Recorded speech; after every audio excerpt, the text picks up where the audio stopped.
هلا وشلونكم؟ تعالوا وياكم نسوي كيكة شعرية الباكستانية مكونات جدا سهلة بس. هنا عندي 4 بيضات، وبعدها ضفيت كوب ونص شكر، وبعدها ضفت هنا ظرفين فانيليا، وقلبت قشطة كاملة، وهنا عندي نص كوب زيت، وبعدها هنا كوب حليب كامل.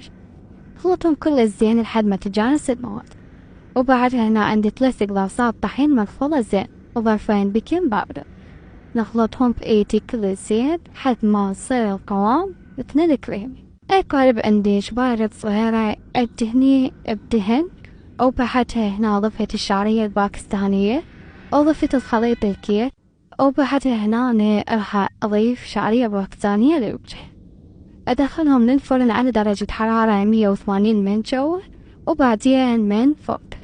لما تستوي هنا عندي حليب مكثف أخليه على الوجه، وهنا كملت عندي الكيكة، وعلينا وعليكم بألف عافية. أنصحكم تجربوها كلش طيبة، ولا تنسونا باللايك والاشتراك والكومنت الحلو.